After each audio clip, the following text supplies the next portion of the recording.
Welcome to Real Leaders with Roshini, the podcast with real talk, real questions, real insight, and we hope, real inspiration for real. We're here at Capitol Grill in downtown Minneapolis. My guest today is Bea Kyle. She is president and CEO of the St. Paul Area Chamber of Commerce. Her organization represents more than 1,200 Twin Cities companies in the state of Minnesota. But she is way more than just that leader. I want to get into, first, Bea, your past in the United States Army, stationed in West Germany when there was a West Germany. That's right. Thanks for having me, first of all. Delighted to be here. So I have a lifelong love affair with the United States military. Come from a military family. Lots of police officers in my family as well. We consider them close cousins. So I was an ROTC officer out of St. Ben's and St. John's, and spent my 4 years of active duty in West Germany. Yes, indeed, when there was still a West. Fascinating time, I would say, 1986 to 1990. So the wall came down during that time frame. So I was there, which was extraordinary. We saw the influx of East Germans into West Germany and the real challenges of culture, the real challenges of economics. And it was just really a fascinating time. So we were, of course, butting up against Desert Shield, too. So I was there during that initial season. Tell us about that wall coming down. I mean, just to talk with someone who was actually there when that happened. Well, I'll tell you what, the wall coming down brings into stark contrast how you define the word freedom. As Westerners, we assume there's one definition, the freedom to. Right? The freedom to declare your beliefs, to live your life as you choose, to spend your money as you choose. And it was only when I got to West Germany that I learned that in the communist culture, the word freedom means freedom from. Freedom from hunger, freedom from unemployment, freedom from homelessness. It was a real shocking separation difference there. So that's really what I took away from it. So when you go to checkpoint, so when we went into East Berlin, you got to go through checkpoint Alpha. You have 2 hours to drive through East Germany. You can't speak to folks. The East Germans were not a recognized government. We weren't allowed to speak to them. It was the Russians at each of the checkpoints. You get into checkpoint Bravo to get into West Berlin. You see a progressive city, and then you go to checkpoint Charlie in East Berlin and you enter in 1945. The bullets are still in the buildings. The cars are all 1980 Peugeots, a beautiful rusty gray.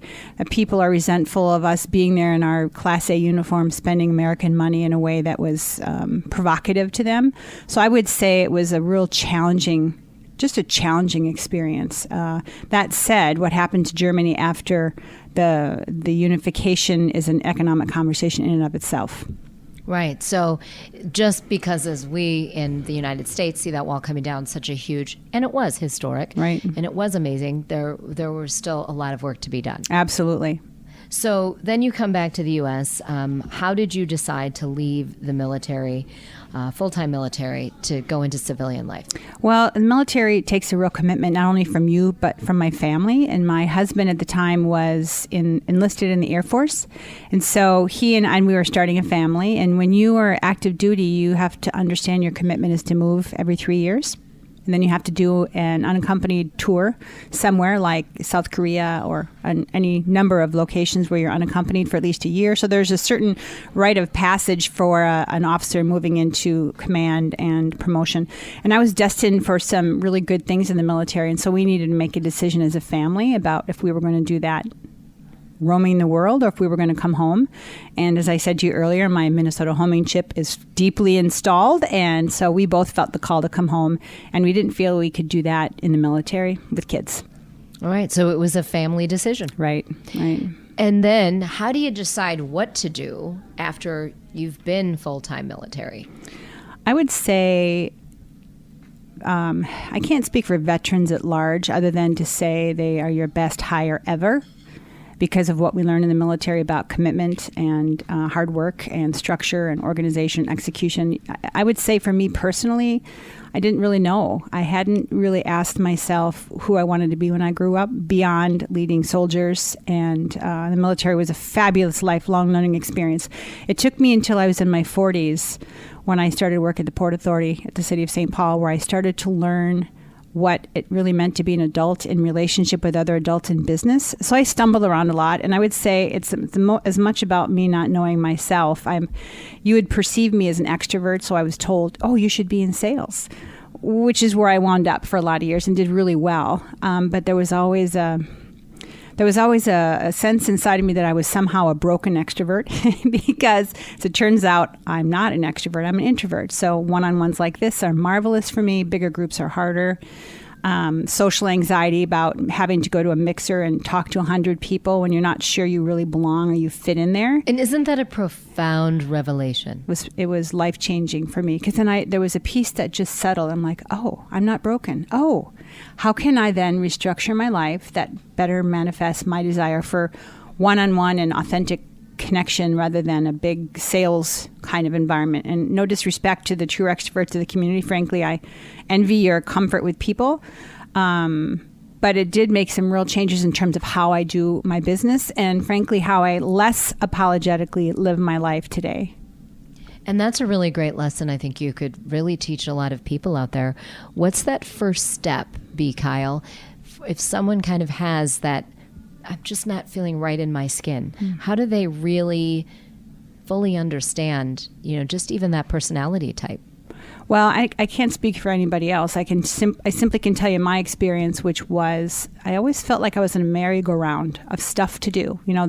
The tyranny of the urgent. You're so busy taking care. I had two small children. I was divorcing. I had to get a job. I had to, provide for my family.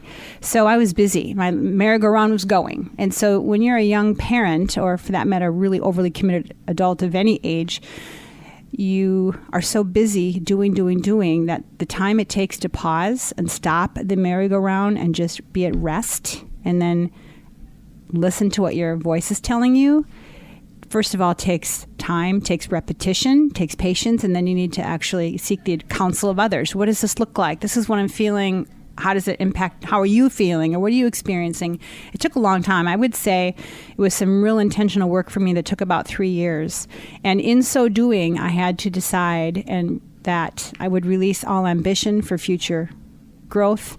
I had to release ambition for more job promotion because I thought, well, gosh, if I'm not an outgoing extrovert who's always strong and who always has the answers, I'm not in a position ever to lead anybody because I am indeed fallible and vulnerable and uncertain about things. And it was the irony of it all was after a real strong, difficult season, starting to build relationships again authentically and one-on-one and more quietly and more slowly is when I really started developing friendships with people, such that I wound up in this job. And I think I am certain it's a direct connection to the work I had to do to figure out how do I really operate and what is really authentic to me. And when I slowed down, pause long enough to look you in the eye and say, who are you, Roshini? And tell me about you and what can you teach me about life is when I started really learning. And isn't that great that you can have those lessons in any decade of life? Right. I was old. I mean, there's no doubt about it. I was late to the party, but I'm grateful. But at the same time, I mean, you still have more life to live, a long life to live ahead of you. And you've done some things and worked on yourself. Right. And not feeling like it was everyone else out there that was in the wrong. I mean, that's a hard line to walk when you see other people around you who are so successful and they're so different from you. We tend to look at another person's outsides and compare that to our insides. And this contrast is really telling, and it's frankly inaccurate and unfair to do that to yourself. So it's hard when you think you feel like you're different than other people to be okay with that and just kind of find your own rhythm and go with it. Before you became leader of the St. Paul Area Chamber of Commerce, you did lead the St. Paul Port Authority, and you co-led several development projects. Some really big names: Treasure Island Center, CHS Field, Major League Soccer. What are some of the inside tips you can get us from those vantage points that you were at the table that you now take into your life, but maybe you can give other people some advice? Well, I can tell you what I had to do was figure out what my superpower is. So, for example, at the Port Authority, I co-led our development team with my dear friend, Monty Hilleman, who is as different from me as night is from day in so many ways. He is an amazing talent. And when we first started working together, going through the wow, he's really an extrovert. Wow, he's really smart. Gosh, I'm not an extrovert, and I'm not always smart in this space. The inadequacy and the competition and the vulnerability and the self-defense stuff that gets triggered was problematic. And he and I both spent a lot of time working on what's our relationship, how can we work together for the benefit of the team, and we built an extraordinary friendship, based on truth-telling to one another, and ultimately what that led to is, look, Monty's the expert in this area of work, but my particular superpower is in the building of the network between people. This, you don't know, you can't put your finger on it, but you know it when you see it. That creates the vibe and the good connections and culture in a team.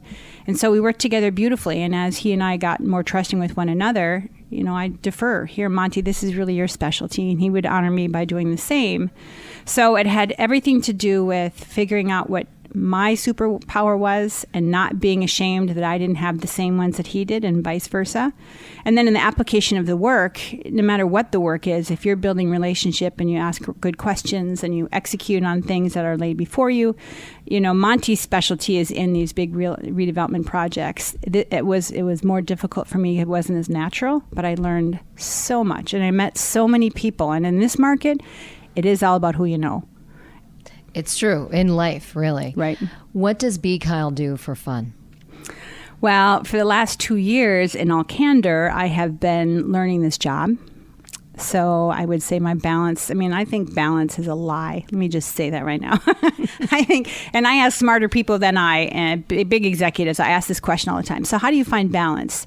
And they talk more about seasons of balance than balance within a day, because you can't always have balance in a day, but you can have a season of, or say a week of busyness, and then the next week you find more rest or more play, right? And that was really encouraging to me because I've been in a season of intense learning. This chamber job, for all that you might think, it's pretty straightforward. There's a lot of nuance that I had to learn. Because it's also about relationships. Right. And policy and economics and business and, it's big. So what I do for fun, though, when I do find my balance, I love to quilt. I have 2 little boys in my life, a 3-year-old and a 18-month-old, who are my loves. Beyond, I would have to put them in front of my 2 adult kids. Sorry, Aaron and Isaac, who are 29 and 26. They don't need me. And my 3-year-old and 18-month-old, they'll let me hold them and play with them and go on grand adventures with them. So spend a lot of time with family. That's really fun.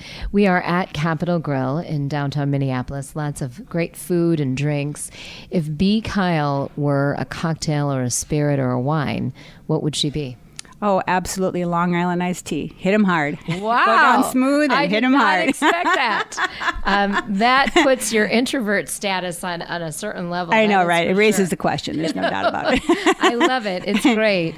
Well, B. Kyle, thanks so much for spending some time with us. Oh, you're honoring me with the time. Thank you, And Roshini. good luck as you continue on your journey and making all those additional relationships around the Twin Cities and the state of Minnesota. Greatly appreciated. Thank you.